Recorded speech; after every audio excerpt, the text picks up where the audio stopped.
오늘은 무엇이 영생입니까? 라는 제목으로 요한복음 강해 69번째 시간을 갖겠습니다. 여러분, 성경에서는 예수님을 믿으면 무엇을 준다라고 약속하고 있습니까? 영원한 생명, 곧 영생입니다. 오늘 이 밤에 참여한 여러분 모두는 다 이 영원한 생명을 이미 받으셨고 또 생명을 소유한 자들로 하나님의 부름을 입어 오늘 이 밤에 이 자리에 와서 예배하고 있는 줄 믿습니다.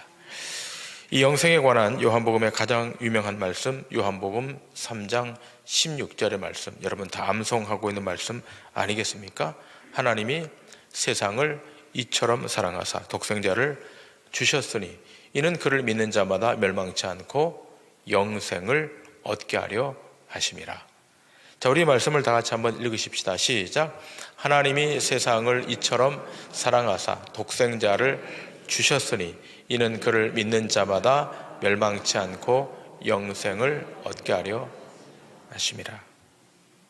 하나님께서 예수님을 이 땅에 보내신 것은 예수님을 믿음으로 영생을 얻게 하기 위함이다 라고 말하고 있습니다. 자, 그런데 우리가 이 말씀만을 똑 따서 무슨 공식 외우듯이 가지고 다니는 경향이 많이 있지 않습니까? 자, 그래서 영생을, 영원한 생명을 무슨 티켓을 가지고 있는 것처럼 여깁니다. 누군가 당신은 영생을 받았습니까? 라고 물어보면 나는 요한복음 3장 16절의 말씀을 암송하고 있고 또 받아들였기에 또 그리고 믿고 있기에 나는 구원을 받은 사람이다, 취득한 사람이다 라고 말합니다. 내가 어떤 영적 행위를 취해서 그걸 얻어낸 것으로 여깁니다. 물론 그렇게 대답하셔도 좋습니다만 그러나 그러한 대답으로 인해서 영생을 오해하고 있는 측면이 많다는 것 또한 기억하셔야 됩니다. 여러분, 어떠한 오해입니까? 구원이 하나님의 전적인 은혜의 선물인데 자신이 믿어준 의지적 결단의 결과로 주어진 줄로 착각하는 것입니다. 구원은 절대적으로 주권자 하나님이 은총으로 은혜로 주신 것입니다. 인간의 자기 의지로 결단해서 득한 것이 아닙니다. 구원의 출발이 이렇게 보편화되어 있다 보니 그 이후의 모든 신앙생활도 세상의 방식과 다를 것이 하나도 없는 형국을 맞게 됩니다. 어쩌면 이렇게 시작하는 것이 세상 사람들에게는 더 자연스러울지도 모르겠습니다. 그러나 여러분이 성경을 조금만 더 유심히 관찰하고 보시면 영생을 얻기 위해서 예수님께로 자발적으로 오는 자가 없다는 사실을 금방 발견하게 됩니다. 분명히 예수님을 믿으면 영생을 얻는 것임에도 불구하고 그 영생을 위하여 스스로 자발적으로 예수 앞으로 오는 자가 없다는 것입니다. 혹시 영생에 대한 관심을 가지고 왔더라도 결국은 자기 자신을 사랑해서 예수님을 떠나고 맙니다. 자, 이러한 영생에 대한 사람들의 관심사가 어떠한지 성경은 우리에게 증거하고 있는데요. 먼저 마태복음 19장, 또 마가복음 10장, 누가복음 18장에 나오는 부자 관원의 이야기입니다. 여러분, 부자 관원의 이야기를 잘 알고 있지 않습니까? 이 부자 관원이 예수님 앞으로 나와서 영생에 대한 질문을 합니다. 예수님이시여, 어떻게 하여야 영생을 얻을 수 있겠습니까? 그러자 주님이 말씀합니다. 율법에 기록된 계명을 다 지켜 행하라. 부자 관원이 말합니다. 어려서부터 이 계명을 다 지켰습니다. 다시 주님이 말씀하십니다. 네 재산을 팔아서 가난한 자에게 나누어 주고 그리고 나를 따르라. 자, 이 말을 듣자 그가 부자인 고로 근심하며 돌아갔다라고 기록하고 있습니다. 영생의 문턱에서 돌아간 것입니다. 그때 예수님께서 부자가 천국에 들어가기보다 낙타가 바늘귀로 들어가는 것이 더 쉽다라고 말씀하십니다. 그러자 제자들이 놀라서 그러면 도대체 누가 하나님 나라에 들어갈 수 있겠습니까? 라고 질문하죠. 누가 영생을 얻을 수 있겠습니까? 라고 질문합니다. 그때 우리 주님이 하신 말씀이 무엇입니까? 여기에 정답이 있습니다. 사람으로서는 할 수 없으되 하나님은 다 하실 수 있느니라. 무엇을 정의하고 있는 겁니까? 영생이란 사람으로는 불가능하다는 겁니다. 의지적 결단으로 되는 것이 아니라는 것입니다. 세상 사람 중에 누가 돈을 사랑하지 않는 사람이 있습니까? 하루 24시간 중에 돈을 잠시라도 잊고 사는 사람이 얼마나 되겠습니까? 걸어가도 뛰어가도 돈 생각을 하고 잠자는 시간에도 돈 꿈을 꾸는 형국 아니겠습니까? 그런데 우리가 무슨 수로 영생을 위하여 그 돈을 포기할 수 있겠습니까? 자, 그래서 사도 요한은 이렇게 증거합니다.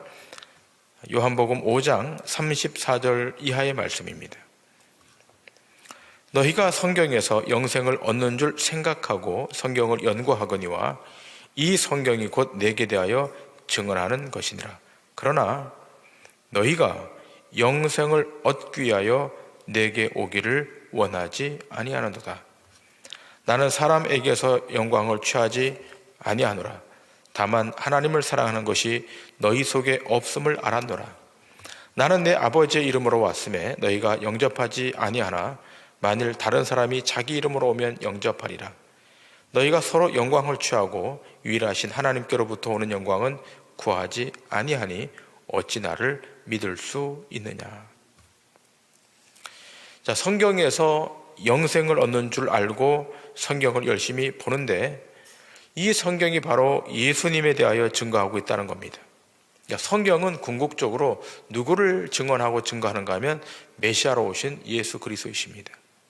그러므로 너희가 영생을 얻으려면 예수 그리스도를 믿어야 한다는 것입니다. 자, 그런데 믿어야 되는데 40절에 뭐라고 되어 있습니까? 자, 40절에 이렇게 되어 있지 않습니까? 그러나 너희가 영생을 얻기 위하여 내게 오기를 원하지 아니하는도다. 이게 지금 세상의 실상이라는 겁니다. 영생을 얻으려면 그리스도에게로, 예수 그리스도에게로 와야 되는데 오기를 원치 않는다. 왜 오지 않는 것입니까? 자기 유익과 자기 영광 때문입니다. 이 자기 유익, 자기 영광을 포기하지 못하기 때문에 영생 앞으로 갈 수가 없는 것입니다. 그러니까 이들 안에는 하나님을 사랑하는 것이 있을 수 없습니다. 여기는 자기만을 사랑하고 자기 유익만을 추구하는 겁니다. 그러니 영생을 구하러 오는 것도 자기를 사랑해서 영생을 구하고 있는 거예요. 자, 이러한 영생의 추구에는 두 가지가 있을 수 있다고 생각합니다. 그 첫 번째는 그런 경우일 것입니다. 세상에서 힘을 다해 고생을 했으니 이 세상을 떠나면 더 나은 세상이 있을 거야. 자, 이렇게 여기면서 좀 더 나은 삶을 살기 위한 투자로 영생을 얻고자 하는 경우가 있을 수 있을 것입니다. 고생은 세상에서 했지만 안락한 삶은 죽음 이후에 가서 누리자라고 여기는 경우일 것입니다. 이런 사람들은 대단히 종교적인 열심을 낼 가능성이 있습니다. 그런데 그 열심이 그리스도에게로 향하지 않고 이상한 종교에게로 향하는 것입니다. 또 한 국면은 그런 겁니다.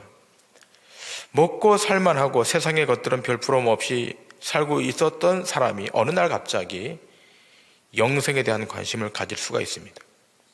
어느 날 갑자기입니다. 모든 사람이 한 번은 죽는데 죽지 않고 영원히 사는 삶, 영생 불사의 삶이 있을 것이다라고 생각하는 관심일 겁니다. 그러나 이러한 생각에 기반해서 영생을 꿈꾸는 것은 결국 하나님을 사랑하는 것에서 발현되는 것이 아니라 결국 자기를 사랑하는 것에서 출발하는 것입니다. 이게 대부분의 자연인들이 가지고 있는 영생관입니다. 이런 류의 사람들은 우리 어렵지 않게 주변에서 발견할 수 있습니다. 자, 그러면 오늘 성경은 영생이 무엇이라고 정의하고 있습니까? 오늘 우리가 읽었던 요한복음 17장 3절에서 사도 요한은 영생은 이렇다라고 정의하고 있지 않습니까? 우리 아까 읽었습니다만, 자, 말씀 3절을 다시 보시겠습니다. 영생은 곧 유일하신 참 하나님과 그가 보내신 자 예수 그리스도를 아는 것이니이다. 영생은 무엇입니까? 예수 그리스도를 아는 것이라고 사도 요한은 정의하고 있습니다. 예수 그리스도를 아는 것, 유일하신 참 하나님, 세상에 씨는 유일하신 하나님, 그를 아는 것과 그 하나님이 보내신 예수 그리스도, 구원자 예수 그리스도를 아는 것이 영생이다. 어떠한 종교적인 업적을 이루어내서 영생을 얻는 것이 아니라 하나님과 그가 보내신 예수 그리스도를 아는 것, 그를 메시아로, 그를 구원자로, 그를 구속자로 아는 것이 영생이다. 여러분, 여기서 아는 것이란 정보를 아는 것을 아는 것이라고 말하지 않습니다. 이것은 마치 어떤 것과 같은가 하면, 여러분, 마리아에게 천사가 나타나지 않습니까? 그 마리아에게 천사가 나타나서 뭐라 그럽니까? 네가 아이를 가질 것이다. 처녀인데 아이를 간다라고 그러는 겁니다. 그때 이 마리아가 뭐라 대답합니까? 내가 남자를 알지 못하는데 어찌 이런 일이 일어날 수 있겠습니까? 라고 반문하죠. 근데 천사가 뭐라 그럽니까? 내 몸에 아이가 생길 것이다. 메시아를 잉태할 것이라는 겁니다. 바로 이런 알미인 것입니다. 그 알미라고 하는 것은 정보를 아는 것, 사실을 아는 것이 아니라 이것은 깊은 코이노니아를 말하는 것입니다. 그분과 영적 사귐이 있는가라고 하는 거죠. 여러분, 우리가 유명한 연예인이나 스포츠 스타들에 대해서 잘 알 수가 있습니다. 요즘 인터넷이 발달했으니까 생일이 언제인지, 취미가 뭔지, 키는 얼마인지, 몸무게는 얼마인지, 좋아하는 음식은 무엇인지 다 알 수 있습니다. 그러나 이런 것을 가지고 안다고 할 수 있습니까? 없습니다. 그건 아는 것이 아닙니다. 정보를 인식하는 것입니다. 마치 이와 같은 것입니다. 그러므로 예수님을 안다라고 하는 것은 깊은 아가페적 사랑의 교류인 것입니다. 찰스 폴전이 말했던 것처럼 이것은 깊은 아가페적 사랑의 교류, 깊이 이해하고 같은 느낌을 느끼고 같은 관점을 갖는 것입니다. 무엇이 귀하고 무엇이 귀하지 않은지를 함께 생각하는 것이고, 영원한 목표를 가지고 영원한 목적을 가지고 함께 가는 것을 말하는 것입니다. 그래서 이 안다라고 하는 것은 헬라어로 기노스코, 그것은 실존적으로 아는 것입니다. 현상을 아는 것이 아니라, 사실을 아는 것이 아니라, 정보를 아는 것이 아니라 이것은 실존적으로 아는 것입니다. 그래서 힘을 다해 아는 것이고, 마음을 다해 아는 것이고, 목숨을 걸어야 아는 것입니다. 이 지점으로 나아갈 때 주님이 주시는 영원한 생명의 실체를 인지하게 된다는 것입니다. 그런 까닭에 예수님을 따르는 제자들에게 뭐라고 도전하고 계시는가 하면, 마태복음 16장 24절 이하에 보면 이렇게 강력하게 도전하고 있지 않습니까? 영생이 간단한 것이 아니기 때문에, 실존적인 문제이기 때문에 강력한 도전을 하는 겁니다. 이에 예수께서 제자들에게 이르시되 누구든지 나를 따라오려거든 자기를 부인하고 자기 십자가를 지고 나를 따를 것이니라. 누구든지 제 목숨을 구원하고자 하면 잃을 것이요 누구든지 나를 위하여 제 목숨을 잃으면 찾으리라. 사람이 만일 온 천하를 얻고도 제 목숨을 잃으면 무엇이 유익하리요? 사람이 무엇을 주고 제 목숨과 바꾸겠느냐. 여러분, 베드로가 신앙 고백한 이후에 예수님께서 자신의 고난당하심, 자신의 죽으심을 선포하십니다. 말씀하십니다. 그때 베드로가 만류하지 않습니까? 예수님에게는 이런 일이 일어나서는 안 됩니다. 절대로 이런 일이 일어날 수 없습니다. 그때 우리 주님께서 뭐라고 말씀합니까? 사단아, 물러가라. 너는 하나님의 일을 생각하지 않고 사람의 일을 생각한다라고 책망하십니다. 베드로가 예수님을 따르는 것은 아직도 자기 영광, 아직도 자기 사랑에 매여 있는 것을 단적으로 보여주는 겁니다. 그런데 예수님께서 뭐라 그럽니까? 너희가 나를 따르려면 자기를 부인하라는 겁니다. 얼마나 세게 부인해야 되는가 하면 부모도 형제도 자식도 집도 전토도 심지어는 자기 목숨까지도 미워하라는 것입니다. 엄청난 도전 아니겠습니까? 영생이라고 하는 것은 그냥 득하는 것이 아니라 자기를 철저하게 부인할 때 결국 자아, 에고 이것이 살아있는 한 영생은 불가하다는 것을 우리에게 말씀해 주고 있는 것입니다. 영생은 철저한 자기 부인, 자기 부정이 있어야 되는 것입니다. 내 안에는 결단코 선한 것이 없다는 것을 알 때, 내 안에는 절대로 1%의 가능성도 없다는 것을 인지할 때, 그때 영생이 다가오는 것입니다. 그 주님이 말씀하는 겁니다. 내 목숨을 구원코자 하면 잃을 것이요 잃고자 하면 찾을 것이라고 말씀하는 것입니다. 자, 우리는 여기서 진지하게 영생의 가치를 생각할 수 있어야 됩니다. 영생에 대한 가치. 세상 사람들은 단지 이 세상에서의 자기 목숨을 부지하는 것이 최고의 목표로 삼습니다. 그래서 길게 사는 것을 원하죠. 아주 길게 사는 것을. 장수하는 것을 원합니다. 자, 그래서 몸에 좋다는 음식을 취하지 않습니까? 야생동물까지도 취합니다. 자, 그런데 성경은 전혀 다른 가치를 이야기하는 겁니다. 육신이 길게 사는 장수의 가치를 말하는 것이 아니라 영생에 대한 가치를 말하는 것입니다. 영원한 가치입니다. 없어지지 않는 가치입니다. 세상이 흉내낼 수도 없고 세상이 만들어낼 수도 없는 신비한 가치입니다. 이것이 어디에서 공유되는 것입니까? 에클레시아 교회 안에서 공유되는 거예요. 세상은 이것을 받아들일 수도 없고 또 받아주지도 않습니다. 그러나 영원히 존재하는 가치, 거룩의 가치, 영생, 이것은 어디에서 공유되는 것입니까? 교회에서 공유되는 겁니다. 에클레시아 안에 있는 겁니다. 이건 누가 주는 것입니까? 예수 그리스도가 주는 것입니다. 세상의 학문이 만들어낼 수 없고 세상의 이데올로기가 창출할 수 있는 것이 아닙니다. 영생에 대한 가치는 오직 하늘로부터 오는 것이고 창조주로부터 오는 것입니다. 이것이 우리에게 부여된 가치입니다. 이것은 옵션이 아닙니다. 여러분 차를 사게 되면 옵션이 있지 않습니까? 여러 가지 옵션 항목들이 있는데 그 옵션은 내가 선택할 수도 있고 선택 안 할 수도 있는 거예요. 그러나 영생에 대한 가치는 옵션이 없는 거예요.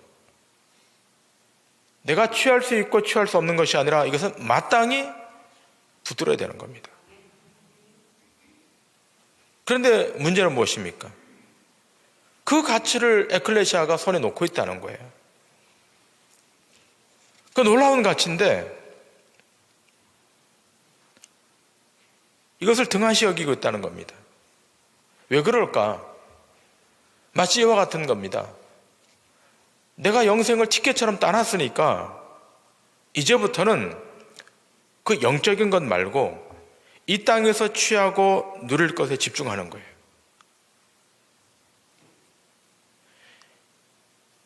그렇게 생각하고 여기 오신 분은 우리 동도중앙교 성도들 중에는 한 명도 없다고 생각합니다. 근데 많은 경우에 있어서 나는 구원받은 티켓이 있으니까, 천국 가는 티켓이 있으니까 이제부터는 그건 됐으니까 이 땅에서 취하고 누릴 것에 집중하자는 겁니다. 그렇지 않습니다.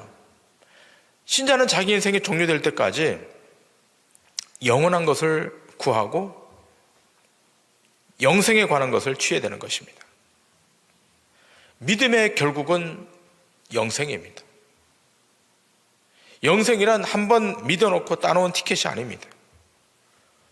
운전면허처럼 한 번 취득하면 면허증이 발생해서 그걸 가지고 차를 운전하는 그런 것이 아닙니다. 영생이란 영원한 생명을 주시는 예수님과의 깊은 인격적 관계 안에서 발현되는 구속적 사랑입니다. 나의 모든 죄를 다 사하시고 나의 모든 허물을 다 감싸 안으시는 신비한 사랑, 그 사랑이 주인된 인생을 덮어서 영혼을 바라도록 만들고 소멸되지 않는 나라를 주목하게 하는 힘, 그것이 영생의 본질입니다. 여러분이 그런 케이스 아닙니까? 영생이 들어왔기 때문에 하나님의 나라를 조망하는 거예요. 영원한 생명이 있기 때문에 하나님의 나라를 바라보는 거예요. 만일 여러분의 인생에 영생이 들어오지 않았다면 여전히 땅만 보고 살았을 거예요. 땅의 가치만 집중하다가 그러다가 80평생, 90평 살다가 마감했을 거예요. 근데 여러분은 영생을 이미 받은 사람들 아니겠습니까? 우리가 이미 요한복음 6장에서 살펴본 대로 예수님께서 영생을 주시는데 누구에게 주신다라고 말씀하고 있습니까? 아무나에게 다 허락되는 것이 아닙니다. 영생이 70억 인구 모두에게 허락되는 것이 아니라는 것을 요한복음 6장은 너무나 잘 설명하고 있습니다. 성부 하나님께서, 성자 예수님께서 주신 자들만 영생을 받도록 되어 있는 거예요. 그러니까 성부 하나님께서 성자 하나님께, 성자 예수님께 허락된 자들만 영생 안으로 허입이 되는 것입니다. 근데 감사하게도 여러분이 그 안에 들어온 것 아니겠습니까? 어떤 과정을 통해 들어온 것입니까? 주어진 것입니까? 예수님 자신이 자신의 살을 찢으시고 피를 흘리심으로 자기 목숨을 대속물로 내놓아 주심으로 영생 안으로 우리가 들어가게 된 것입니다.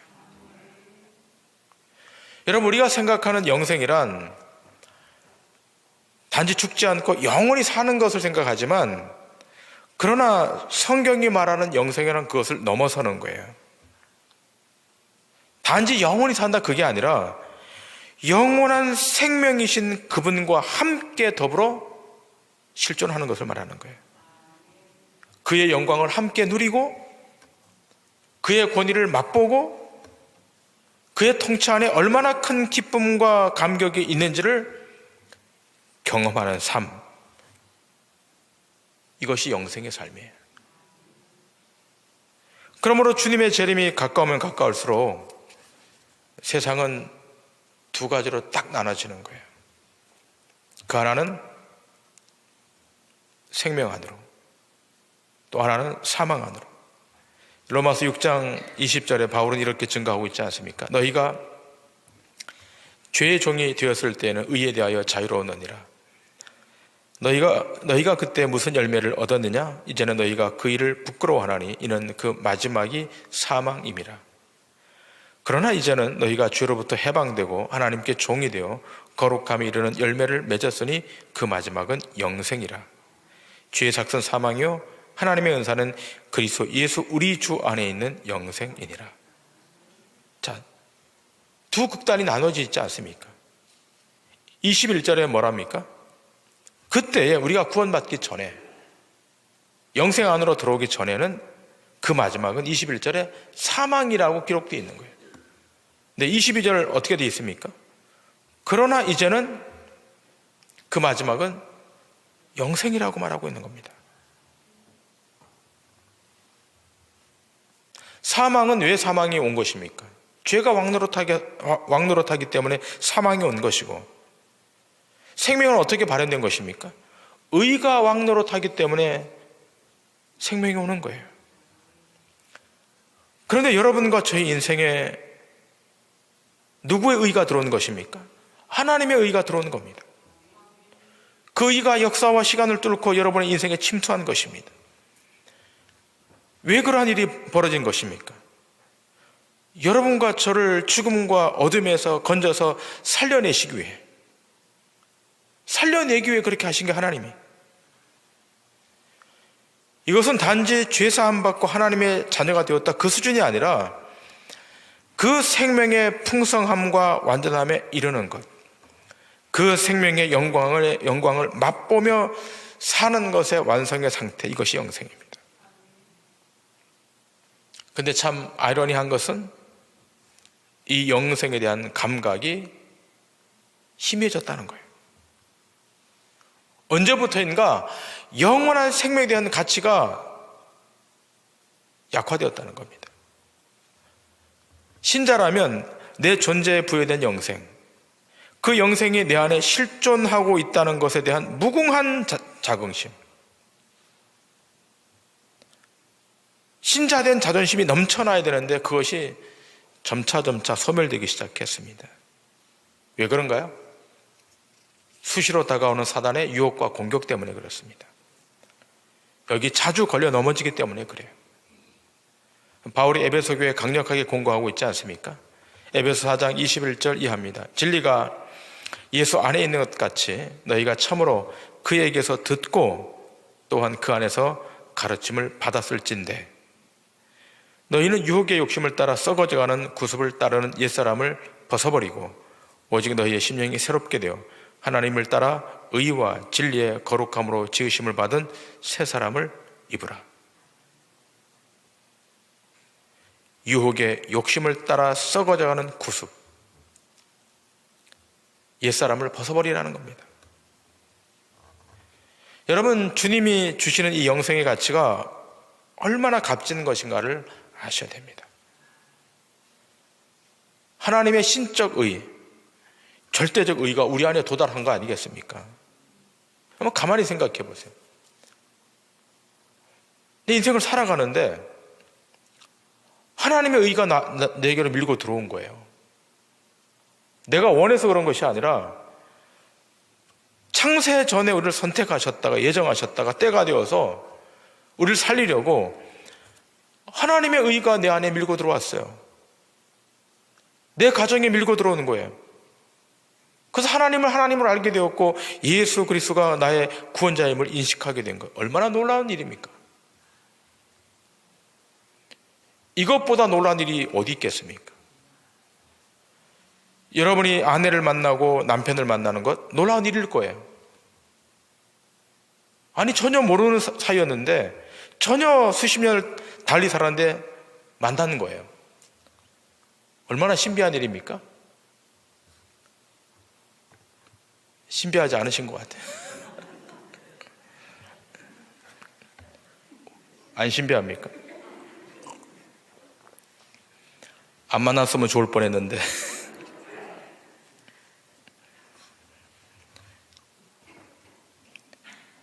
근데 여러분, 하나님의 의가 우리 안에 들어온 거 아닙니까? 놀랍고도 신비한 은총이 우리 안에 들어온 겁니다. 근데 이것을 알아야 되는 겁니다. 얼마나 신비한 것인지, 얼마나 귀한 것인지. 이걸 모르면 다른 것에 매달리는 거예요. 저는 동도중앙교회 성도들만큼은 조금 더 영적으로 고차원적이었으면 좋겠습니다.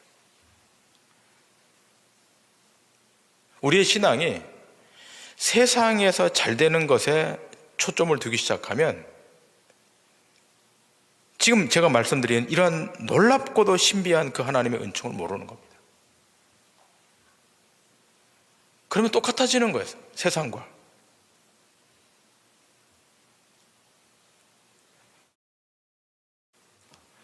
그러므로 이제는 우리가 깰 때가 된 것입니다. 영생의 그 크고 놀랍고 귀한 것을 조금씩 맛보면서 세상과 다르게 사셔야 됩니다. 여러분 아파트 옆집에 사는 분이 그렇게 산다 할지라도 여러분은 그렇게 사시면 안 됩니다. 그분들이 세속에 함몰되어서 그것이 전부인 양 거기에 올인하고 산다 할지라도 여러분은 무시하고 가셔야 됩니다. 그런가 보다 그냥 그렇게 살아라. 여러분은 진리의 길을 가시는 겁니다.